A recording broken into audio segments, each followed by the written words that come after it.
ദൈവത്തിന് സ്തോത്രം. സാത്താന്റെ തന്ത്രങ്ങൾ എന്നുള്ള വിഷയത്തിൽ കഴിഞ്ഞ ആഴ്ച നമ്മൾ ചിന്തിച്ചത്, സാത്താൻ കേവലം ഒരു സൃഷ്ടി മാത്രമാണ്. അതുകൊണ്ട് തന്നെ സാത്താന് സ്വയമായി പ്രവർത്തിക്കാനായിട്ട് സാധിക്കുകയില്ല എന്നുള്ളത് നമ്മൾ ചിന്തിച്ചു. സാത്താനും അവൻ്റെ അനുചരന്മാരും കൂടിയാണ് ആ പ്രവർത്തനങ്ങൾ നിയന്ത്രിച്ച് മുന്നോട്ട് കൊണ്ടുപോകുന്നത് എന്നുള്ളത് നമ്മൾ കണ്ടു. ഇന്നും ഇതിനെ തുടർന്ന് പഠിക്കാനായിട്ട് ദൈവം അവസരമൊരുക്കി കൊടുത്ത് ദൈവത്തെ സ്തുതിക്കുകയാണ്. കടന്നു ഓരോരുത്തർക്കും കർത്തനാമത്തിൽ എൻ്റെ സ്നേഹവന്ദനം ആദ്യമായിട്ട് അറിയിക്കട്ടെ. സാത്താൻ്റെ അനുചരന്മാരെ കുറിച്ച് നമ്മൾ ചിന്തിച്ചു. സ്വർലോകങ്ങളിൽ ദുഷ്ടാത്മസേന എന്ന് എഫെസ്യർ 6 അധ്യായത്തിൽ നമ്മൾ വായിച്ചു. അവർ ഇന്നും സ്വതന്ത്രരായി നടക്കുന്ന തൻ്റെ അനുചരന്മാരാണെന്നുള്ളത് നമ്മൾ കണ്ടു. അതുകൂടാതെ ബന്ധനത്തിലായിട്ടിരിക്കുന്ന ദൂതന്മാരും ഉണ്ട് എന്നുള്ളത് നമ്മൾ കണ്ടു. യൂദയുടെ ലേഖനം 6 അധ്യായത്തിലും 6 വാക്യത്തിലും പത്രോസിന്റെ 2 ലേഖനം 2 അധ്യായത്തിന്റെ 4 വാക്യത്തിലാണ് നമ്മളത് വായിച്ചു. പിന്നീട് നമ്മൾ ചിന്തിച്ചത്, അനുവാദം കൂടാതെ നമ്മിൽ പ്രവർത്തിക്കാനായിട്ട് സാത്താന് സാധിക്കുകയില്ല. ഒന്നുകിൽ നാം അവനെ അനുവദിക്കേണ്ടിയിരിക്കുന്നു. അതിനുദാഹരണം നമ്മൾ ഇസ്കുര്യാത്ത യൂദയെക്കുറിച്ച് നമ്മൾ ചിന്തിച്ചു. അല്ലെങ്കിൽ ദൈവം അനുവദിച്ചാൽ മാത്രമേ നമ്മിൽ പ്രവർത്തിക്കാനായിട്ട് സാധിക്കുകയുള്ളൂ എന്നുള്ളത് കണ്ടു. 3 സാഹചര്യങ്ങളിൽ ദൈവം അനുവദിച്ചു കൊടുക്കുന്നതായിട്ട് നമ്മൾ കണ്ടു. ദൈവനാമ മഹത്വത്തിനായിട്ട് ദൈവം ചിലപ്പോൾ അനുവദിച്ചു കൊടുക്കാൻ സാധ്യതയുണ്ട്. ഇയ്യോബിന്റെ ജീവിതത്തിൽ വന്നത് അതാണെന്നുള്ളത് നമ്മൾ കണ്ടു. നമ്മുടെ ആത്യന്തികമായിട്ടുള്ള അനുഗ്രഹങ്ങൾക്കായിട്ട്, നന്മയ്ക്കായിട്ട് ചിലപ്പോൾ ദൈവം അനുവദിച്ചു കൊടുക്കും എന്നുള്ളത് കണ്ടു. പൗലോസിന്റെ ജീവിതം അതിന് ഉദാഹരണമായിട്ട് നമ്മൾ കണ്ടു. ദൈവം അത് വെളിപ്പെടുത്തി തന്നിരിക്കുന്നത് കണ്ടു. എന്നാൽ പാപത്തിൽ വീഴുന്ന മനുഷ്യന്, പാപത്തിൽ വീഴുന്ന നമ്മെ യഥാസ്ഥാനപ്പെടുത്തുന്നതിന് വേണ്ടിയും സാത്താന്റെ കയ്യിൽ ഏൽപ്പിക്കും എന്നുള്ളത് നമ്മൾ കൊരിന്ത്യർ ലേഖനത്തിന്റെ 5 അധ്യായത്തിൽ നമ്മൾ വായിച്ചു.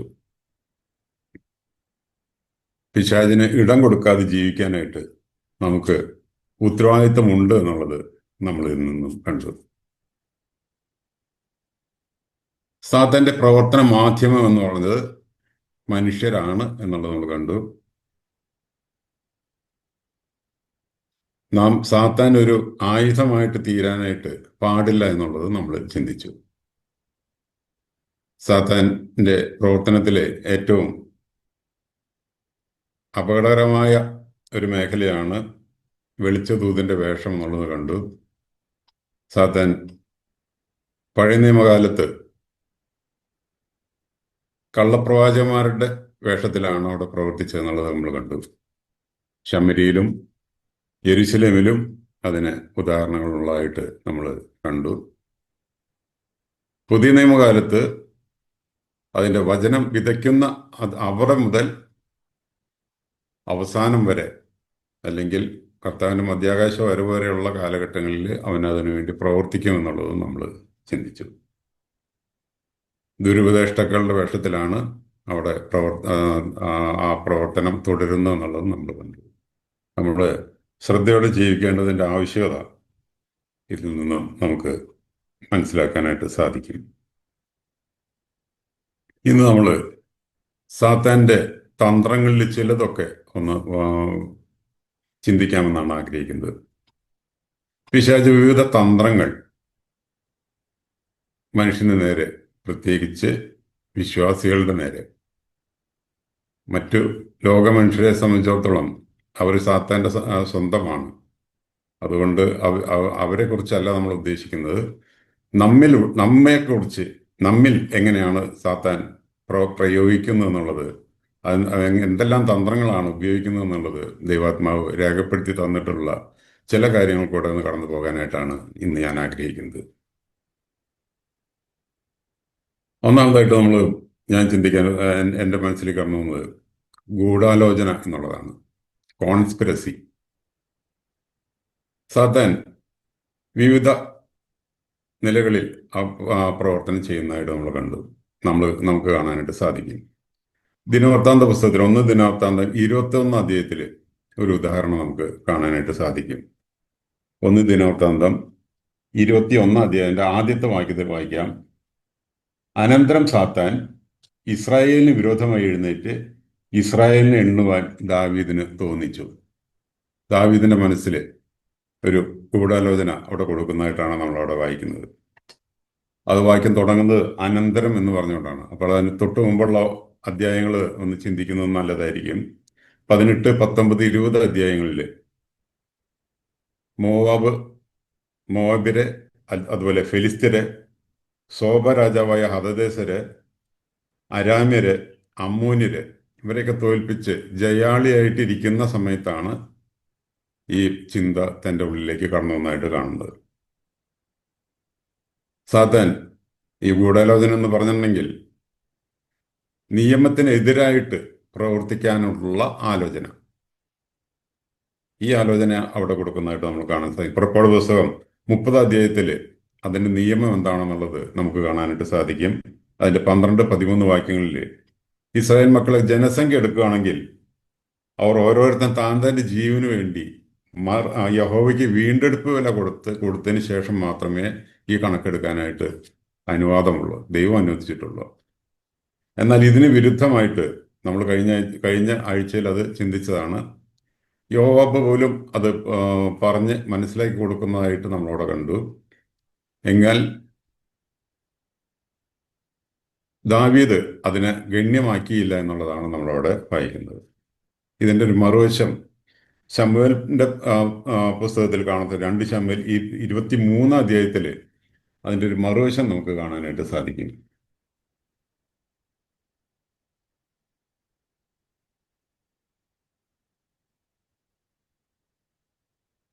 രണ്ട് ശമൂവേൽ 23 അതിൻ്റെ 39 വാക്യം, അവസാനത്തെ വാക്യം.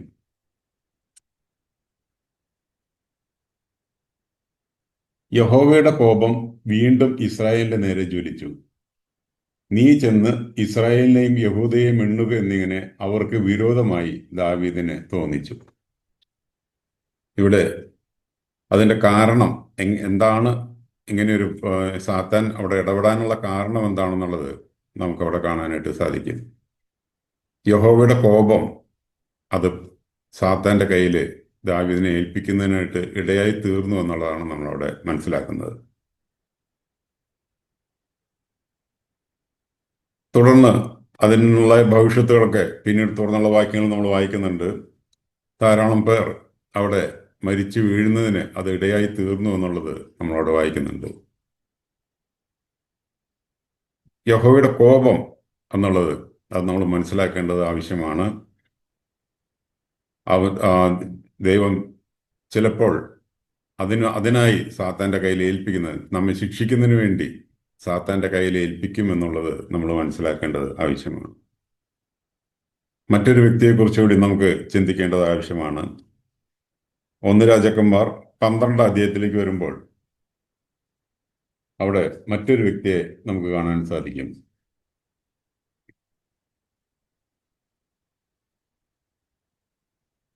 1 രാജാക്കന്മാർ 12 അതിൻ്റെ 26 മുതലുള്ള വാക്യങ്ങൾ. അവിടെ നമ്മളെങ്ങനെ വായിക്കുന്നു: എന്നാൽ യൊരോബെയാം തന്റെ മനസ്സിൽ രാജ്യത്വം വീണ്ടും ദാവീദ് ഗൃഹത്തിനായി പോകും. ഈ ജനം യെരുശലേമിൽ യഹോവയുടെ ആലയത്തിൽ യാഗം കഴിപ്പാൻ ചെന്നാൽ ഈ ജനത്തിന്റെ ഹൃദയം യഹൂദ രാജാവായ രെഹബെയാം എന്ന തങ്ങളുടെ യജമാനങ്ങളിലേക്ക് തിരികെയും അവർ എന്നെ കൊന്ന് യഹൂദ രാജാവായ രെഹബെയാമിന്റെ പക്ഷം ചേരുകയും ചെയ്യുമെന്ന് പറഞ്ഞ്, ആകയാൽ രാജാവ് ആലോചിച്ചു, പൊന്നുകൊണ്ട് 2 കാളക്കുട്ടിയെ ഉണ്ടാക്കി, നിങ്ങൾ യെരുശലേമിൽ പോയത് മതി. ഇസ്രായേൽ ഇതാ നിന്നെ മിസ്രയീം ദേശത്തു നിന്ന് കൊണ്ടുവന്ന നിന്റെ ദൈവം എന്ന് അവരോട് പറഞ്ഞു. അവൻ ഒന്നിനെ ബേഥേലിലും മറ്റേനെ ദാനിലും പ്രതിഷ്ഠിച്ചു. ഇവിടെ രെഹബെയാമിനെ കുറിച്ച് പറയുന്നത് തന്റെ സങ്കുചിത താല്പര്യത്തിന് വേണ്ടി അവൻ സാത്താനെ സ്വയം ഏൽപ്പിച്ചു കൊടുക്കുന്നതായിട്ട് നമുക്കവിടെ കാണാനായിട്ട് സാധിക്കും. സാത്താൻ്റെ ആലോചനയ്ക്ക് അവിടെ കീഴ്പ്പെടുന്ന ഒരു യൊരോബെയാമിനെ നമുക്കവിടെ കാണാനായിട്ട് സാധിക്കും. നമുക്ക് തുടർന്നുള്ള അധ്യായങ്ങൾ 14 അധ്യായത്തിലേക്ക് വരുമ്പോൾ അവിടെ വായിക്കുന്നത് കാഷ്ടം കോരി കളയുന്നത് പോലെ ആ ഗ്രഹത്തെ തന്നെ മുടിച്ചു കളയുന്ന അനുഭവത്തിലേക്ക് ആയിത്തീർന്നതായിട്ട് നമുക്ക് കാണാനായിട്ട് സാധിക്കും. സാത്താൻ നമ്മിലേക്ക് പല ഗൂഢാലോചനകളും കൊണ്ടുവരാനായിട്ടുള്ള സാധ്യതയുണ്ട്. അവൻ്റെ ഒരു തന്ത്രമാണ് ഗൂഢാലോചന എന്നുള്ളത്. ദൈവം ചിലപ്പോൾ ദാവീദിനെ പോലെ, യഹോവയുടെ ഹൃദയപ്രകാരമുള്ള ദാവീദിനെ പോലും അങ്ങനെ ഏൽപ്പിച്ചുവെങ്കിൽ നമ്മെ ഏൽപ്പിക്കാനായിട്ടുള്ള സാധ്യതകളുണ്ട് എന്നുള്ളത് നമ്മൾ മനസ്സിലാക്കണം. നമ്മുടെ ജീവിതത്തിൽ കുറവുകൾ വരാതെ സൂക്ഷിക്കേണ്ടത് നമ്മുടെ ഉത്തരവാദിത്തമാണ്. അതുപോലെ യൊരോബ്യാമിനെ പോലെ സ്വയം ഏൽപ്പിച്ചു കൊടുക്കുന്ന ആ സ്വഭാവം നമ്മളിൽ ഉണ്ടാകാനായിട്ട് ഇടയാകാതിരിക്കേണ്ടത് ആവശ്യമാണ്. ദൈവം അത് വളരെയധികം വ്യക്തമായിട്ട് സാത്താൻ്റെ തന്ത്രത്തെക്കുറിച്ച് അവിടെ വെളിപ്പെടുത്തി നമുക്ക് തന്നിരിക്കുകയാണ്. മറ്റൊരു തന്ത്രമാണ് കള വിതയ്ക്കുക എന്നുള്ളത്. മത്തായി സുവിശേഷം 13 അധ്യായത്തിൽ അതിനെക്കുറിച്ച് കർത്താവ് താൻ തന്നെ അത് വിവരിച്ചു കൊടുക്കുന്നതായിട്ട് നമുക്ക് കാണാനായിട്ട് സാധിക്കും. അതിൻ്റെ 13 അധ്യായത്തിൻ്റെ 39 വാക്യത്തിൽ വായിക്കുന്നത്, കള ദുഷ്ടന്റെ പുത്രന്മാർ, അത് വിതച്ച ശത്രു പിശാച്. ഈ ലോകത്തിൽ വിതപ്പാനായിട്ട് ധാരാളം കളകൾ സാത്താൻ ഒരുക്കി വെച്ചിട്ടുണ്ട്. നമ്മൾ കഴിഞ്ഞ ആഴ്ച വായിച്ചു. കഴിഞ്ഞ ആഴ്ച ഞാൻ പറഞ്ഞപ്പോൾ അതിൻ്റെ റെഫറൻസ് അല്പം തെറ്റിപ്പോയായിരുന്നു. 2 കൊരിന്ത്യർ 11 അധ്യായത്തിൻ്റെ 4 വാക്യം. അവിടെ നമ്മൾ വായിക്കുന്നത് മറ്റൊരു യേശു, മറ്റൊരു ആത്മാവ്, മറ്റൊരു സുവിശേഷം. ഇവിടെ വിതയ്ക്കാനായിട്ട് സാത്താൻ കരുതി വച്ചിരിക്കുന്ന കളകളായിട്ട് നമുക്കത് കാണാനായിട്ട് സാധിക്കും. ഈ കളകൾ വിതച്ചുകൊണ്ട് ആരും ദൈവഭാഗത്തേക്ക് വരരുത് എന്നുള്ള വിധത്തിൽ പ്രവർത്തിക്കുന്ന സാത്താനെ നമുക്കവിടെ കാണാനായിട്ട് സാധിക്കും. ഇനി കർത്തൃഭാഗത്തേക്ക് വന്ന ഒരു വ്യക്തിയെ സംബന്ധിച്ചിടത്തോളം 2 തിമോഥെയോസ് 2 അധ്യായം അതിൻ്റെ 14 മുതലുള്ള വാക്യങ്ങൾ വായിക്കുമ്പോൾ അവിടെ മറ്റു സഭയ്ക്കകത്തുള്ള കളകളെക്കുറിച്ച്, വരുത്തുന്ന കളകളെക്കുറിച്ച് നമുക്കവിടെ കാണാൻ സാധിക്കും. അവിടെ വായിക്കുന്നത് വാഗ്വാദം, വൃഥാലാപം, മൗഢ്യതർക്കം, ദുരുപദേശം, ഈ വിധത്തിലുള്ള കളകൾ സഭയ്ക്കകത്തും വിതയ്ക്കുന്ന സാത്താനെ നമുക്ക് കാണാനായിട്ട് സാധിക്കും. 2 തിമോഥെയോസ് 2:18 വാക്യത്തിൽ പറയുന്നത് വിശ്വാസം വരെ മറിച്ചു കളയുന്ന അനുഭവത്തിലേക്ക് അത് എത്തിച്ചേരും എന്നുള്ളത് നമുക്കവിടെ കാണാനായിട്ട് സാധിക്കും. നമുക്ക് വളരെയധികം ശ്രദ്ധിക്കേണ്ട സാത്താൻ്റെ ഒരു തന്ത്രമാണ് കള വിതയ്ക്കുക എന്നുള്ളത്. മറ്റൊരു തന്ത്രമാണ് വഞ്ചിക്കുക എന്നുള്ളത്. 2 കൊരിന്ത്യർ 11 അധ്യായത്തിന്റെ 3 വാക്യത്തിൽ നമ്മളത് വായിക്കുന്നുണ്ട്.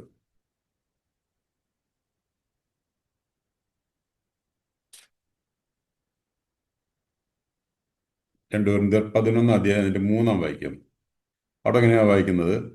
എന്നാൽ സർപ്പം ഹവ്വയെ ഉപായത്താൽ ചതിച്ചതുപോലെ നിങ്ങളുടെ മനസ്സ് ക്രിസ്തുവിനോടുള്ള ഏകാഗ്രതയും നിർമ്മലതയും വിട്ട് വഷളായി പോകുമോ എന്ന് ഞാൻ ഭയപ്പെടുന്നു. ഇവിടെ ഹവ്വയെ തൻ്റെ പ്രവർത്തനത്തിൻ്റെ ആദ്യഘട്ടത്തിൽ തന്നെ, മനുഷ്യരോടുള്ള പ്രവർത്തനത്തിൻ്റെ ആദ്യഘട്ടത്തിൽ തന്നെ ഹവ്വയെ ഉപായത്താൽ ചതിച്ച സാത്താനെ നമുക്കവിടെ കാണാനായിട്ട് സാധിക്കും. ഉൽപ്പത്തി പുസ്തകം 3 അധ്യായത്തിലാണ് അതിനെക്കുറിച്ച് കാണുന്നത്. അവിടെ സാത്താൻ ചോദിക്കുന്നൊരു ചോദ്യമാണ്, ദൈവം വാസ്തവമായി കൽപ്പിച്ചിട്ടുണ്ടോ? ഇന്നും സാത്താൻ ആ ചോദ്യം ആവർത്തിച്ചുകൊണ്ടിരിക്കുകയാണ്. ദൈവം വാസ്തവമായിട്ട് കൽപ്പിച്ചിട്ടുണ്ടോ എന്നുള്ള ചോദ്യം. ഇന്ന് സഭയ്ക്കകത്ത് രക്ഷയോടുള്ള ബന്ധത്തിൽ, സ്നാനത്തോടുള്ള ബന്ധത്തിൽ, വേർപാടിനോടുള്ള ബന്ധത്തിൽ, കൂട്ടായ്മയോടുള്ള ബന്ധത്തിൽ, ആഭരണം തുടങ്ങിയ കാര്യങ്ങളുള്ള ബന്ധത്തിൽ, ഇങ്ങനെ ഈ കാര്യങ്ങളിലെല്ലാം ദൈവം വാസ്തവമായിട്ട് കൽപ്പിച്ചിട്ടുണ്ടോ, വാസ്തവമായിട്ട് അത് പാപമാണെന്ന് പറഞ്ഞിട്ടുണ്ടോ എന്നുള്ള ചോദ്യം നമുക്ക് കേൾക്കാനായിട്ട് സാധിക്കും. ഈയിടെ ഒന്ന് പുതിയൊരു ട്രെൻഡാണ് മദ്യപാനം സംബന്ധിച്ച്. സാത്താൻ കർത്താവിനെ പരീക്ഷിക്കുന്ന സമയത്ത് തിരുവചനത്തിലെ വാക്യങ്ങൾ ഉപയോഗിച്ചുകൊണ്ട് തന്നെയാണ് അവിടെ കർത്താവിനെ പരീക്ഷിക്കുക എന്നുള്ളത് നമ്മൾ കാണാൻ സാധിക്കും. ഇതുപോലെ തന്നെ ഇതിനും ആവശ്യമായ വാക്യങ്ങൾ സാത്താൻ തന്നെ കൊണ്ടുവന്നിട്ടുള്ളതായിട്ട് നമുക്ക് കാണാൻ സാധിക്കും. എഫേസ്യർ 5 അധ്യായത്തിന്റെ 18 വാക്യം, എഫേസ്യർ 5:18, അവിടെ വീഞ്ഞ് കുടിച്ച് മത്തരാകരുതെന്ന് മാത്രമല്ലേ പറഞ്ഞിട്ടുള്ളൂ, വീഞ്ഞ് കുടിക്കരുതെന്ന് അവിടെ കൽപ്പനയില്ലല്ലോ എന്നുള്ള ചോദ്യമാണ് അവിടെ ചോദിക്കുന്നതായിട്ട് കണ്ടത്. അതുപോലെ തന്നെ ഒന്ന് തിമോഥെയോസ് 5 ഇരുപത്തിമൂന്നാം വാക്യത്തിൽ, 1 തിമോഥെയോസ് 5:23, അല്പം വീഞ്ഞും സേവിച്ചു കൊള്ളുക എന്നുള്ള അനുവാദവും തന്നിട്ടുണ്ടല്ലോ എന്നുള്ള ചോദ്യമാണ് ഇങ്ങനെയുള്ളവർ ചോദിക്കുന്നത്.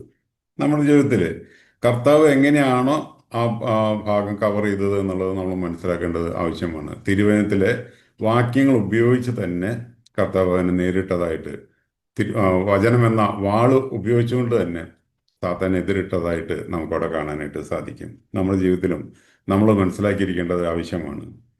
ധാരാളം വാക്യങ്ങൾ ഈ ഈ കാര്യങ്ങളിലും ഉണ്ട് എന്നുള്ളത് നമ്മൾ മനസ്സിലാക്കിയിരിക്കണം.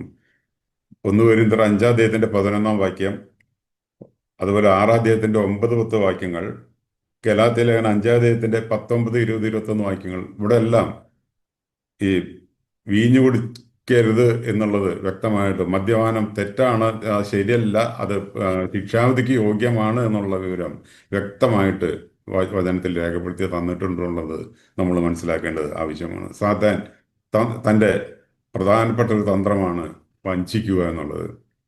നമ്മിൽ സംശയം ജനിപ്പിച്ച് നമ്മെ അതിനെ അടിമകളാക്കി തീർക്കുക എന്നുള്ളത് സാത്താൻ്റെ ഒരു തന്ത്രമായിട്ട് നമുക്ക് കാണാനായിട്ട് സാധിക്കും. മറ്റൊരു തന്ത്രമാണ് ഭയപ്പെടുത്തുക എന്നുള്ളത്. 1 പത്രോസ് 5 8 നമ്മളത് വായിക്കുന്നുണ്ട്. 1 പത്രോസ് 5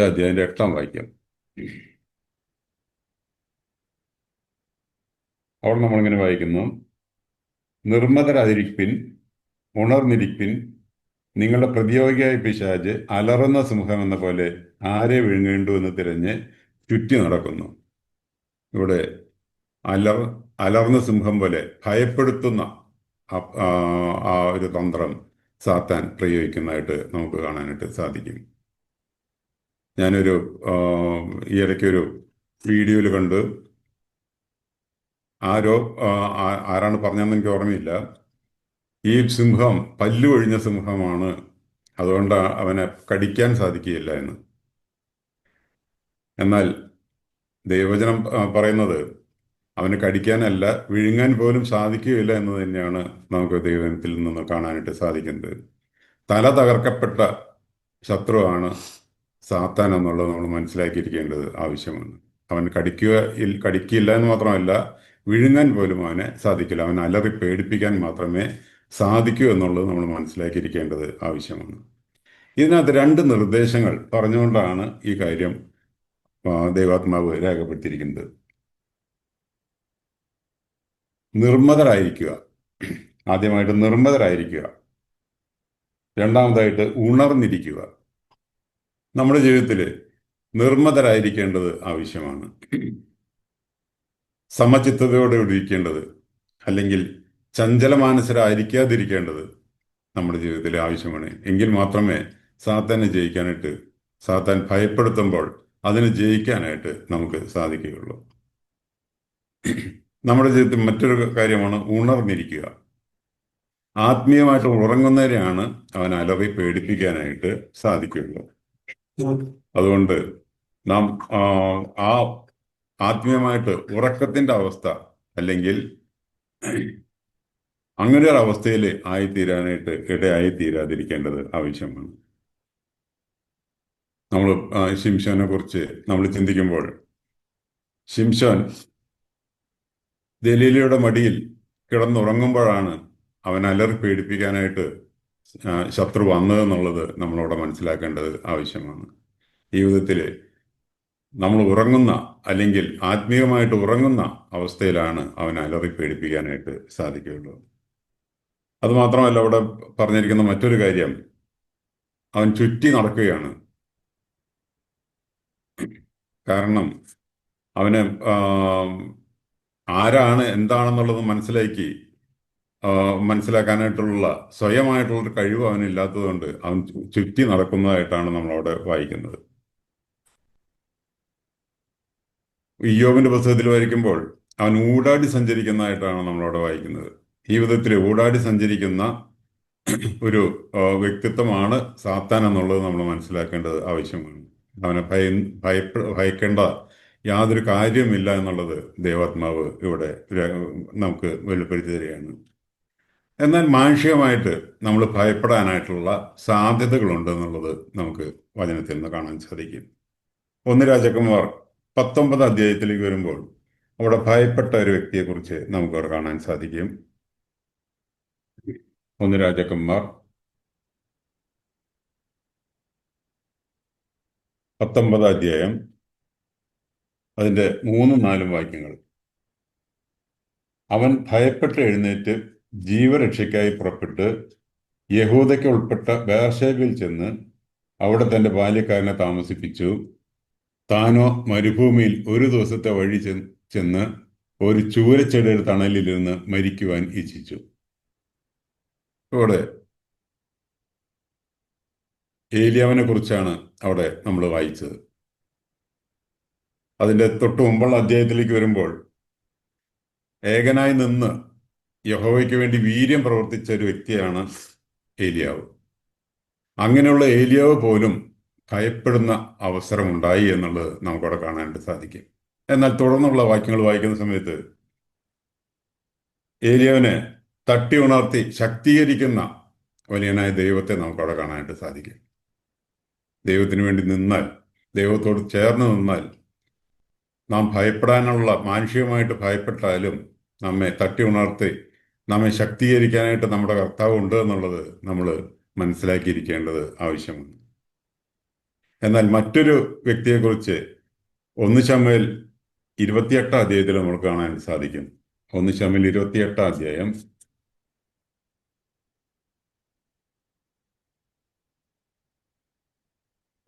അതിന്റെ 5-ാം വാക്യത്തിൽ അങ്ങനെ വായിക്കുന്നത്, ശൗൽ ഫെലിസ്ത്യരുടെ സൈന്യത്തെ കണ്ട് ഭയപ്പെട്ട് അവന്റെ ഹൃദയം ഏറ്റവും വിറച്ചു എന്നാണ് നമ്മൾ വായിക്കുന്നത്. ഭയപ്പെട്ട രണ്ട് വ്യക്തികളെ കുറിച്ചാണ് നമ്മൾ കണ്ടത്. ആദ്യമായിട്ട് ഏലിയാവിനെ നമ്മൾ കണ്ടു. ഏലിയാവ് ഭയപ്പെട്ടു, അവൻ ഓടിപ്പോയതായിട്ട് നമ്മൾ വായിക്കുന്നുണ്ട്. കേവലം ഒരു സ്ത്രീയുടെ വാക്ക് കേട്ട് ഭയപ്പെട്ട് ഓടിപ്പോയതായിട്ടാണ് നമ്മൾ വായിക്കുന്നത്. ഇസബേൽ എന്ന സ്ത്രീയുടെ വാക്ക് കേട്ട് ഓടിപ്പോയതായിട്ടാണ് നമ്മളോട് വായിക്കുന്നത്. എന്നാൽ തന്നെ ശക്തീകരിക്കാനായിട്ട് കർത്താവ് ഉണ്ടായിരുന്നു. ഇവിടെ ശമൂവേലിന്റെ പുസ്തകത്തിൽ നമ്മൾ വായിക്കുന്നത് ശൗൽ ഫെലിസ്ത്യരുടെ സൈന്യത്തെ കണ്ട് ഭയപ്പെട്ടു, അവന്റെ ഹൃദയം ഏറ്റവും വിറച്ചു എന്നുള്ളതാണ് നമ്മളോട് വായിക്കുന്നത്. ദൈവത്തോടടുത്ത് ജീവിച്ചിരുന്നെങ്കിൽ അവന് വിറയ്ക്കേണ്ട അല്ലെങ്കിൽ ഭയപ്പെടേണ്ട യാതൊരു കാര്യവും ഉണ്ടാകുമായിരുന്നില്ല എന്നുള്ളത് നമുക്ക് കാണാൻ സാധിക്കും. എബ്രായലേഖനം 13 അധ്യായത്തിന്റെ 6-ാം വാക്യത്തിൽ അതാണ് വായിക്കുന്നത്. യഹോവയ്ക്ക് അടുത്ത് ചെല്ലുക, അവന് ഭയപ്പെടേണ്ട യാതൊരു കാര്യമില്ല എന്നുള്ളത് നമുക്കവിടെ വായിക്കാനായിട്ട് സാധിക്കും. 118-ാം സങ്കീർത്തനത്തിലാണ് ഇതിന്റെ ഒരു ഉദ്ധരണിയാണ് അവിടെ നമുക്കവിടെ വായിക്കുന്നത്. അവിടുന്ന് 28 ഈ ശൗലിനെ കുറിച്ച് തുടർന്ന് നമ്മൾ വായിക്കുന്നത് അതിന്റെ അടുത്ത 6-ാം വാക്യത്തിലേക്ക് വരുമ്പോൾ, ശൗൽ യഹോവയോട് ചോദിച്ചപ്പോൾ യഹോവ അവനോട് സ്വപ്നം കൊണ്ടോ ഊറിയും കൊണ്ടോ പ്രവാചകന്മാരെ കൊണ്ടോ ഉത്തരം അരുളിയില്ല എന്നുള്ളതാണ് നമ്മൾ കാണുന്നത്. ദൈവം കൈവിട്ട ഒരവസ്ഥ. നാം ദൈവസന്നിധിയിൽ നിന്നും തെറ്റിപ്പോവുകയാണെങ്കിൽ ദൈവം സാത്താന്റെ അലർച്ച നമ്മെ ഭയപ്പെടുത്തുന്നു മാത്രമല്ല നമ്മെ വിറയ്ക്കുന്നവരാക്കി തീർക്കും എന്നുള്ളത് നമുക്കവിടെ കാണാൻ സാധിക്കും. ശൗലിനെ കുറിച്ച് പിന്നീട് നമ്മൾ വായിക്കുന്നത്, ശൗൽ പിശാചിന്റെ അടുത്ത് തന്നെ അഭയം തേടിയതായിട്ട് തുടർന്ന് നമ്മൾ വായിക്കുന്നുണ്ട്. ഒരു വെളിച്ചപ്പാട്ടിയെ താൻ തന്നെ നീക്കിക്കളഞ്ഞ ഒരു വെളിച്ചപ്പാടത്തിയെ കണ്ടെത്തി അവളുടെ അടുക്കിലേക്ക് പോകുന്ന ശൗലിനെ തുടർന്ന് നമുക്ക് കാണാനായിട്ട് സാധിക്കും. നമ്മുടെ ജീവിതത്തിൽ സാത്താൻ അലർന്ന സിംഹം പോലെ വരാനായിട്ടുള്ള സാധ്യതയുണ്ട്. നമ്മൾ ഒന്നും ചെയ്യാനായിട്ട് സാധാരണ സാധിക്കുകയില്ല എന്നുള്ളത് നമ്മൾ മനസ്സിലാക്കേണ്ടത് ആവശ്യമാണ്. നാം നിർമ്മിതരായിരുന്ന് ഉണർന്നിരുന്ന് അവനെ നേരിടാൻ നാം പ്രയത്നിക്കേണ്ടത്, നമ്മൾ അതിനായി നിൽക്കേണ്ടത് ആവശ്യമാണ്. മാനുഷികമായി നാം ഭയപ്പെടാനുള്ള സാധ്യതയുണ്ടെങ്കിലും ദൈവം നമ്മെ തട്ടി ഉണർത്തി നമ്മെ ശക്തീകരിക്കുന്ന ദൈവമാണെന്നുള്ളത് മനസ്സിലാക്കേണ്ടത് ആവശ്യമാണ്. ശൗലിനെ പോലെ ദൈവത്തിൽ നിന്നും അകന്നു പോകാതെ ജീവിക്കാനായിട്ട് ദൈവം നമ്മെ സഹായിക്കുമാറാകട്ടെ. മറ്റൊരു തന്ത്രമാണ് പ്രലോഭിപ്പിക്കുക. യാക്കോബിന്റെ ലേഖനം 1-ാം അധ്യായം അതിന്റെ 14-15 വാക്യങ്ങളിൽ നമ്മളത് വായിക്കുന്നുണ്ട്.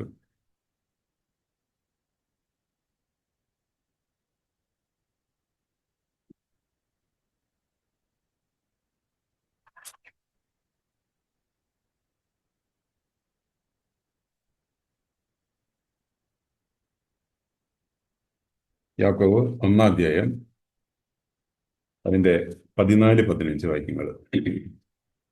അവിടെ നമ്മളിങ്ങനെ വായിക്കുന്നു: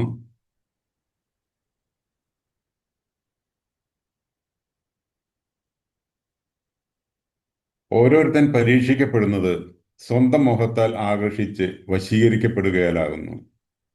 മോഹം ഗർഭം ധരിച്ച് പാപത്തെ പ്രസവിക്കുന്നു, പാപം മുഴുത്തിട്ട് മരണത്തെ പെറുന്നു. ഇവിടെ പ്രലോഭനം എന്നുള്ളത് സ്വന്തം മോഹത്താൽ ആകർഷിച്ച് വശീകരിക്കപ്പെടുന്നതാണ്. നമ്മെ മറ്റൊരു വിധത്തിൽ പറഞ്ഞാൽ, കൊരിന്ത്യർക്ക് എഴുതിയ 1-ാം ലേഖനം 7-ാം അധ്യായത്തിൽ വായിക്കുന്ന പോലെ, നിങ്ങളുടെ അജിതേന്ദ്രിയത്വ നിമിത്തം സാത്താൻ നിങ്ങളെ പരീക്ഷിക്കാതിരിക്കേണ്ടതിന് എന്നാണ് നമ്മൾ വായിക്കുന്നത്. നമ്മുടെ അജിതേന്ദ്രിയത്വം അല്ലെങ്കിൽ നമ്മുടെ സ്വന്തം മോഹങ്ങളാൽ ആകർഷിച്ച് വശീകരിക്കപ്പെടുന്നതിലാണ് ഈ പ്രലോഭനങ്ങൾക്ക് വശമതരായി തീരാനായിട്ട് ഇടയായി തീർന്നത്. സാത്താൻ പ്രലോഭനങ്ങൾ നമ്മുടെ മുമ്പിൽ കൊണ്ടുവരുമ്പോൾ നമ്മുടെ ജീവിതത്തിൽ നമ്മളത് സ്വന്തം മോഹങ്ങളാൽ അതിലെ വശമതരായി തീരാതിരിക്കാനായിട്ട് ശ്രമിക്കേണ്ടത് ആവശ്യമാണ്. നമ്മളിലെ പഴയ മനുഷ്യൻ പാപത്തിലേക്ക് ആകർഷണമുള്ളതാണെന്നുള്ളത് സാത്താന് നന്നായിട്ടറിയാം. അവൻ നമ്മെ ആ വിധത്തിൽ പ്രലോഭിപ്പിക്കാനായിട്ടുള്ള സാധ്യതകൾ ധാരാളമാണ്. സാധ്യതകൾ എന്നല്ല, അവൻ അത് ചെയ്യുക തന്നെ ചെയ്യും എന്നുള്ളത് നമ്മൾ മനസ്സിലാക്കിയിരിക്കേണ്ടത് ആവശ്യമാണ്. ശിംശോനെ കുറിച്ച് നമ്മൾ ചിന്തിച്ചു. അവൻ്റെ ജീവിതത്തിൽ ആ ദലീലയുടെ മടിയിൽ കിടക്കുന്ന ആ സമയത്താണ് അവൻ്റെ ആ ശക്തി അവനിൽ നിന്നും നഷ്ടപ്പെട്ടത് എന്നുള്ളത് നമ്മൾ മനസ്സിലാക്കേണ്ടതാണ്. അവസാനം അവൻ ദാഗോന്റെ മുമ്പിൽ ഒരു കളിപ്പാവയായിട്ട് തീരുന്ന ആ കാര്യം നമ്മൾ മനസ്സിലാക്കേണ്ടത് ആവശ്യമാണ്. അതുപോലെ യൂദയെ കുറിച്ച് നമ്മൾ കഴിഞ്ഞ ആഴ്ചയിൽ ചിന്തിച്ചു. അവൻ്റെ ജീവിതത്തിൽ ധനം എന്നുള്ളത് അവൻ്റെ ജീവിതത്തിൽ ഒരു ബലഹീനതയായിരുന്നു, പ്രലോഭനത്തിനുള്ള കാരണമായിരുന്നു. അവൻ അതിനെ വശംവദനായി തീർന്നതായിട്ട് നമ്മളോട് കഴിഞ്ഞ ആഴ്ച നമ്മളത് ചിന്തിച്ചതാണ്. നമ്മൾ യോഹന്നാന്റെ സുവിശേഷം 13-ാം അധ്യായത്തിലേക്ക് വരുമ്പോൾ അവിടെ 5 തവണ കർത്താവ് അവിടെ മുന്നറിയിപ്പ് കൊടുക്കുന്നതായിട്ട് നമുക്ക് കാണാൻ സാധിക്കും. യോഹന്നാന്റെ സുവിശേഷം 13-ാം അധ്യായം അതിൻ്റെ 10, 18, 21, 26, 27 വാക്യങ്ങളിൽ യഹൂദയ്ക്ക് കർത്താവ് അവിടെ മുന്നറിയിപ്പ് കൊടുക്കുന്നതായിട്ട് നമുക്കവിടെ കാണാനായിട്ട് സാധിക്കും. എന്നാൽ യഹൂദ അത് ഗൗനിക്കാതെ മനം തിരിയാതെ അതിന് മുന്നോട്ട് പോയതായിട്ടാണ് നമ്മൾ വായിക്കുന്നത്. അതുകൊണ്ട് തന്നെ 17-ാം അധ്യായത്തിലേക്ക് വരുമ്പോൾ കർത്താവ് അവനെ വിളിച്ച് നാശയോഗ്യൻ എന്ന് പറയുന്ന അവസ്ഥയിലേക്ക് എത്തിച്ചേരാനായിട്ട് ഇടയായി തീർന്നു. നമ്മുടെ ജീവിതത്തിൽ നമ്മളും ശ്രദ്ധിക്കേണ്ട ഒരു കാര്യമാണത്. നമ്മുടെ ജീവിതത്തിൽ നമ്മെ പാപത്തിലേക്ക് ആകർഷിക്കുന്ന ഒരു ഘടകം, പഴയ മനുഷ്യൻ നമ്മുടെ ഉള്ളിൽ ഉണ്ട് എന്നുള്ളത് നമ്മൾ മനസ്സിലാക്കേണ്ടത് ആവശ്യമാണ്. ഈ മനുഷ്യനെ പരിപോഷിപ്പിക്കാതെ ജീവിക്കാനായിട്ട് നമുക്ക് സാധിക്കേണ്ടത് ആവശ്യമാണ്. അപ്പോസ്തലപ്രവൃത്തികൾ 8-ാം അധ്യായത്തിലേക്ക് വരുമ്പോൾ അവിടെ ശിമോൻ എന്നൊരു വ്യക്തിയെക്കുറിച്ച് നമുക്ക് കാണാൻ സാധിക്കും. 8-ാം അധ്യായത്തിന്റെ 9-ാം വാക്യത്തിലാണ് അവൻ്റെ ഹൃദയത്തിലെ ആഗ്രഹം പ്രശസ്തിയാണെന്ന് നമുക്ക് കാണാൻ സാധിക്കും. താൻ മഹാൻ എന്ന് പറയുന്നത് കേൾക്കാൻ ആഗ്രഹിക്കുന്ന ഒരു ശിമോനെ നമുക്ക് അവിടെ കാണാൻ സാധിക്കും. നമുക്കതിൻ്റെ 18-ാം 19-ാം വാക്യങ്ങളിലേക്ക് വരുമ്പോൾ അപ്പോസ്തലനായ പത്രോസ് അവിടെ പറയുന്നത്, നിന്റെ പണം നിന്നോടുകൂടെ നശിച്ചു പോകട്ടെ എന്ന് പറയുന്ന അവസ്ഥയിലേക്ക് അവിടെ എത്തിച്ചേരുന്നതായിട്ട് നമുക്കവിടെ കാണാനായിട്ട് സാധിക്കും. നമ്മുടെ ജീവിതത്തിൽ പ്രലോഭനങ്ങൾ ഉണ്ടാകാനായിട്ട് ധാരാളം സാഹചര്യങ്ങളുണ്ട്. സാത്താൻ അത് നമ്മുടെ മുമ്പിലേക്ക് ധാരാളം പ്രലോഭനങ്ങൾ നമ്മുടെ മുന്നിലേക്ക് കൊണ്ടുവരാനായിട്ടുള്ള സാധ്യതകളുണ്ട് എന്നുള്ളത് നമ്മൾ മനസ്സിലാക്കേണ്ടത് ആവശ്യമാണ്. ഈ പ്രലോഭനം ഉണ്ടാകുന്ന സാഹചര്യം ഒഴിവാക്കി ജീവിക്കുക എന്നുള്ളതാണ് നമ്മെക്കുറിച്ച് ദൈവം ആഗ്രഹിക്കുന്നത്. 1 കൊരിന്ത്യർ 7-ാം അധ്യായത്തിൽ നമ്മൾ കണ്ടു, നിങ്ങളുടെ അജിതേന്ദ്രിയത്വം നിമിത്തം സാത്താൻ നിങ്ങളെ പരീക്ഷിക്കാതിരിക്കേണ്ടതിന് വീണ്ടും ചേർന്നിരിപ്പിൻ. ഒരു കുടുംബജീവിതത്തിലുള്ള ബന്ധത്തിലാണോ അത് പറഞ്ഞിരിക്കുന്നത്? അവിടെ സാത്താൻ പരീക്ഷിക്കാതിരിക്കേണ്ടതിന് നിങ്ങൾ വീണ്ടും ചേർന്നിരിക്കേണ്ടത് ആവശ്യമാണ്. നിങ്ങൾ സെപ്പറേറ്റ് ചെയ്തിരിക്കാതെ ഒരുമിച്ച് ജീവിക്കേണ്ടത് ആവശ്യമാണെന്നുള്ളത് കർത്താവ് നമ്മെ പ്രബോധിപ്പിക്കുകയാണ്. നമ്മൾ പല കാര്യങ്ങളിൽ നിന്നും വിട്ടോടണമെന്ന് നമുക്ക് ദൈവജനം നമ്മെ നമുക്ക് മുന്നറിയിപ്പ് തരുന്നതായിട്ട് കാണാൻ സാധിക്കും. 2 തിമോത്തിയോസ് 2-ാം അധ്യായം 22-ാം വാക്യത്തില്, 2 തിമോത്തിയോസ് 2:22, യൗവനമോഹങ്ങൾ വിട്ടോടുവാൻ അവിടെ നമുക്ക് ആജ്ഞ തരുന്നത് നമുക്ക് കാണാൻ സാധിക്കും. അതുപോലെ 1 തിമോത്തിയോസ് 6-ാം അധ്യായം 11-ാം വാക്യത്തിലേക്ക് വരുമ്പോൾ ദ്രവ്യാഗ്രഹം വിട്ടോടുക എന്ന് നമുക്കവിടെ കാണാനായിട്ട് സാധിക്കും. അതുപോലെ കൊരിന്ത്യർക്ക് എഴുതിയ 1-ാം ലേഖനം 6-ാം അധ്യായം 18-ാം വാക്യത്തിലേക്ക് വരുമ്പോൾ ദുർനടപ്പ് വിട്ടോടുക എന്ന് നമുക്കവിടെ കാണാനായിട്ട് സാധിക്കും. 1 കൊരിന്ത്യർ 10-ാം അധ്യായത്തിന്റെ 14-ാം വാക്യത്തിലേക്ക് വരുമ്പോൾ വിഗ്രഹങ്ങളെ വിട്ടു ഓടുക എന്നുള്ളത് അവിടെ നമുക്ക് കാണാൻ സാധിക്കും. വിഗ്രഹങ്ങൾ എന്ന് പറയുമ്പോൾ ദൈവത്തെക്കാൾ ഏതിനെ നമ്മൾ സ്നേഹിക്കുന്നുവോ അതെല്ലാം വിഗ്രഹങ്ങളാണെന്നുള്ളത് തുടർന്നുള്ള വാക്യങ്ങളിൽ നമുക്ക് കാണാനായിട്ട് സാധിക്കും. ഈ വിധത്തില് വിട്ടോടേണ്ടത് വിട്ടോടി ജീവിച്ചില്ലെങ്കിൽ നാം സാത്താന്റെ ഈ പ്രലോഭനത്തിൽ പെട്ടുപോകാനായിട്ടുള്ള സാധ്യതയുണ്ടെന്നുള്ളത് ദൈവാത്മാവ് നമ്മെ ഓർപ്പിക്കുകയാണ്. നമ്മൾ തുടർന്ന് തന്ത്രം കാണുന്നത് പാറ്റി പറപ്പിക്കുക എന്നുള്ളതാണ്. എന്ന് പറഞ്ഞാൽ ആശയക്കുഴപ്പത്തിലാക്കി നമ്മെ നശിപ്പിക്കുക എന്നുള്ള തന്ത്രമാണ് മറ്റൊരു തന്ത്രം. ലൂക്കോസിന്റെ സുവിശേഷം 22-ാം അധ്യായത്തിൽ 31-ാം വാക്യത്തിൽ നമുക്കത് കാണാനായിട്ട് സാധിക്കും. ലൂക്കോസിന്റെ സുവിശേഷം 22-ാം അധ്യായം അതിൻ്റെ 31-ാമത്തെ വാക്യം, ശിമോനെ ശിമോനെ, സാത്താൻ നിങ്ങളെ ഗോതമ്പ് പോലെ പാറ്റേണ്ടതിന് കൽപ്പന ചോദിച്ചു. ഞാനോ നിന്റെ വിശ്വാസം പൊയ്പാകാതിരിക്കുവാൻ നിനക്ക് വേണ്ടി അപേക്ഷിച്ചു. അവിടെ തൻ്റെ കർത്താവിന്റെ ശിഷ്യനായ ശിമോനെ പോലും പത്രോസിനെ പോലും പാറ്റാനായിട്ടുള്ള കൽപ്പന സാത്താൻ ചോദിക്കുന്നതായിട്ടാണ് നമ്മൾ കാണുന്നത്. ഈ യോബിനെ കുറിച്ച് നമ്മൾ കഴിഞ്ഞ ക്ലാസ്സുകളിൽ ചിന്തിച്ചതാണ്. തന്നെ ഈ വിധത്തിൽ പാറ്റുന്ന സാത്താന്റെ തന്ത്രത്തെ നമുക്ക് അവിടെ കാണാനായിട്ട് സാധിക്കും. നമ്മളുടെ ജീവിതത്തിൽ ഈ വിധത്തിൽ അകപ്പെടാതിരിക്കുന്നതിന്റെ പ്രധാനപ്പെട്ട കാരണം നമ്മുടെ വിശ്വാസം എന്നുള്ളത് പരീക്ഷിക്കത്തക്കതല്ല എന്നുള്ളത് കർത്താവിന് അറിയാം എന്നുള്ളതുകൊണ്ടാണ് എന്നാണ് ഞാൻ വിചാരിക്കുന്നത്. എൻ്റെ ജീവിതത്തിൽ അതാണ് ഞാൻ മനസ്സിലാക്കുന്നത്. ഈ വിധത്തിൽ അല്ലെങ്കിൽ സാത്താനെ ചെറിയൊരു അനുവാദം കൊടുത്തിരുന്നെങ്കിൽ ഇയ്യോബിനെ പാറ്റിക്കളഞ്ഞ പോലെ പാറ്റാൻ ശ്രമിച്ചതുപോലെ പാറ്റാനായിട്ട് സാധ്യതയുണ്ട് എന്നുള്ളത് നമ്മൾ മനസ്സിലാക്കേണ്ടത് ആവശ്യമാണ്. മറ്റു മാർഗങ്ങളൊന്നും സാധിക്കാതെ വരുമ്പോൾ സാത്താൻ ചെയ്യുന്ന അടുത്തൊരു തന്ത്രമാണ് പാറ്റി പറപ്പിക്കുക എന്നുള്ളത്. നമ്മുടെ ജീവിതത്തിൽ ആ വിധത്തിൽ പാറ്റാനായിട്ടുള്ള സാധ്യതകൾ കർത്താവ് അനുവദിക്കുന്നില്ല എന്നുള്ളതുകൊണ്ട് നമുക്ക് ദൈവത്തെ സ്തുതിക്കാം. മറ്റൊരു തന്ത്രമാണ് തടുക്കുക എന്നുള്ളത്. ശുശ്രൂഷകളെ തടസ്സപ്പെടുത്തുന്ന തന്ത്രം. 1 തെസ്സലോനിക്കർ 2-ാം അധ്യായം അതിൻ്റെ 18-ാം വാക്യത്തിൽ നമ്മളത് വായിക്കുന്നു. 1 തെസ്സലോനിക്കർ 2-ാം അധ്യായം അതിൻ്റെ 18-ാമത്തെ വാക്യം, അതുകൊണ്ട് നിങ്ങളുടെ അടുക്കൽ വരുവാൻ ഞങ്ങൾ വിശേഷാൽ പൗലോസായ ഞാൻ 1-2 പ്രാവശ്യം വിചാരിച്ചു, എന്നാൽ സാത്താൻ ഞങ്ങളെ തടുത്തു. ഇവിടെ സാത്താൻ ഏതുവിധമാണ് തടുത്തത് എന്നുള്ളത് ദൈവാത്മാവ് വെളിപ്പെടുത്തി തന്നിട്ടില്ല. എന്നാൽ തൻ്റെ ശുശ്രൂഷയെ തടസ്സപ്പെടുത്തുന്നതിന് സാത്താൻ ശ്രമിക്കുന്നതായിട്ട് നമുക്കവിടെ കാണാനായിട്ട് സാധിക്കും. റോമാലേഖനത്തിലും ഇങ്ങനെ നമുക്ക് കാണാൻ സാധിക്കുന്നുണ്ട്. റോമാലേഖനം അതിൻ്റെ 1-ാം അധ്യായത്തിൽ തന്നെ അതിൻ്റെ 13-ാം വാക്യത്തിൽ നമ്മളിങ്ങനെ വായിക്കുന്നു, എന്നാൽ സഹോദരന്മാരെ, എനിക്ക് ശേഷം ജാതികളിൽ എന്ന പോലെ നിങ്ങളിലും വല്ല ഫലവും ഉണ്ടാകേണ്ടതിന് നിങ്ങളുടെ അടുക്കൽ വരുവാൻ പലപ്പോഴും ഭാവിച്ചു, എങ്കിലും ഇതുവരെ മുടക്കം വന്നതെന്ന് നിങ്ങൾ അറിയാതിരിക്കരുത് എന്ന് ഞാൻ ആഗ്രഹിക്കുന്നു. ഇവിടെയും സാത്താൻ അവിടെ തന്നെ തടുക്കുന്നതായിട്ട് നമുക്കവിടെ കാണാനായിട്ട് സാധിക്കും.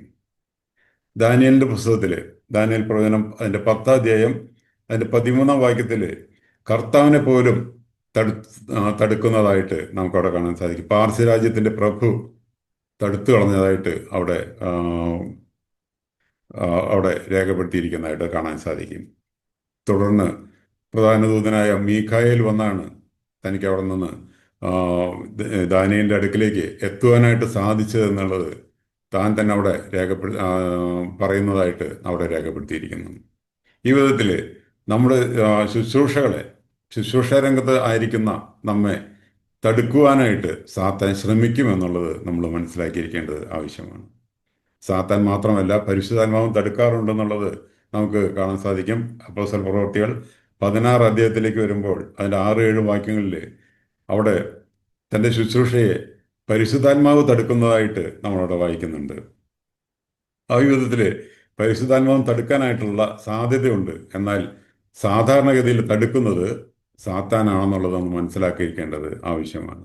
ഈ വിധത്തിൽ ചില തന്ത്രങ്ങളെക്കുറിച്ച് മാത്രമാണ് ഞാൻ ചിന്തിച്ചത്. ഒന്നാമതായിട്ട് നമ്മൾ ചിന്തിച്ചു തൻ്റെ ഗൂഢാലോചന. സാത്താൻ ഇസ്രായേലിന് വിരോധമായിട്ട് എഴുന്നേറ്റ് ദാവീദിന്റെ മനസ്സിൽ ഒരു ഗൂഢാലോചന കൊടുത്തതായിട്ട് നമ്മൾ കണ്ടു. അവിടെ നമ്മൾ കണ്ടു ദൈവമാണ് അതിനെ ഏൽപ്പിച്ചത് എന്നുള്ളതും നമ്മൾ കണ്ടു. യൊരോബിയാമിന്റെ മനസ്സിൽ ഗൂഢാലോചന, തൻ്റെ ജീവിതത്തിൽ തൻ്റെ സങ്കുച ചിന്താഗതികളാണ് അതിന് കാരണം എന്നുള്ളതും നമ്മളവിടെ കണ്ടു. നമ്മുടെ ജീവിതത്തിൽ ഈ വിധത്തിലുള്ള സാത്താന്റെ ഗൂഢാലോചനയ്ക്ക് വശംവദരാകാതിരിക്കാനായിട്ട് ശ്രദ്ധിക്കേണ്ടത് ആവശ്യമാണെന്നുള്ളത് നമുക്കവിടെ കാണാനായിട്ട് സാധിച്ചു. കള വിതയ്ക്കുക എന്നുള്ള തൻ്റെ തന്ത്രം നമ്മൾ കണ്ടു. മറ്റൊരു യേശുവിനെ, മറ്റൊരു ആത്മാവിനെ, മറ്റൊരു സുവിശേഷത്തെ അവിടെ അവിടെ കളയായിട്ട് വിതയ്ക്കുന്നതായിട്ട് നമുക്കവിടെ കാണാനായിട്ട് സാധിച്ചു. തന്നെയുമല്ല, 2 തിമോഥെയോസിൽ നമ്മൾ വായിച്ചു, വാഗ്വാദം, വൃഥാലാപം, മൗഢ്യതർക്കം, ദുരുപദേശം തുടങ്ങിയ കളകളെ അവിടെ കൊണ്ടുവരുന്നതായിട്ട് സാത്താൻ കൊണ്ടുവരുന്നതായിട്ട് നമ്മളവിടെ കണ്ടു. ഈ വിധത്തിലുള്ള കളകളെ നമ്മൾ മനസ്സിലാക്കി ജീവിക്കേണ്ടത് ആവശ്യമാണെന്നുള്ളത് നമുക്ക് ഈ ഭാഗത്തു നിന്നും, അത് നമ്മുടെ വിശ്വാസം മറിച്ചു കളയുന്നതിന് ഇടയായി തീരും എന്നുള്ളത് നമ്മൾ മനസ്സിലാക്കേണ്ടത് ആവശ്യമാണെന്നുള്ളത് നമ്മൾ കണ്ടു. തുടർന്ന് വഞ്ചിക്കുക എന്നുള്ള അവൻ്റെ തന്ത്രത്തെക്കുറിച്ച് നമ്മൾ ചിന്തിച്ചു. ഹവയെ ഉപായത്താൽ ചതിച്ചതുപോലെ ഇന്നും അവൻ നമ്മെ വഞ്ചിക്കുവാൻ, ചതിക്കുവാൻ നിൽക്കുന്നു എന്നുള്ളത് നമ്മൾ മനസ്സിലാക്കേണ്ടത് ആവശ്യമാണ്. നമ്മുടെ ജീവിതത്തിൽ, നമ്മുടെ ക്രിസ്തീയ ജീവിതത്തിൽ വളരെയധികം കാര്യങ്ങളിൽ ഈ കാര്യങ്ങൾ, ഈ വഞ്ചന പ്രയോഗിക്കുന്നതായിട്ട് നമ്മൾ കണ്ടു. രക്ഷയോടുള്ള ബന്ധത്തിലാണെങ്കിലും, സ്നാനത്തോടുള്ള ബന്ധത്തിലാണെങ്കിലും, ആഭരണത്തോടുള്ള ബന്ധത്തിലാണെങ്കിലും, മദ്യപാനത്തോടുള്ള ബന്ധത്തിലാണെങ്കിലും ഈ വിധത്തിലുള്ള കളകൾ വിതയ്ക്കുന്ന സാത്താനെ ദൈവാത്മാവ് നമുക്ക് പരിചയപ്പെടുത്തി തരുന്നതായിട്ട് നമുക്ക് കാണാനായിട്ട് സാധിക്കും. നമ്മുടെ ജീവിതത്തിൽ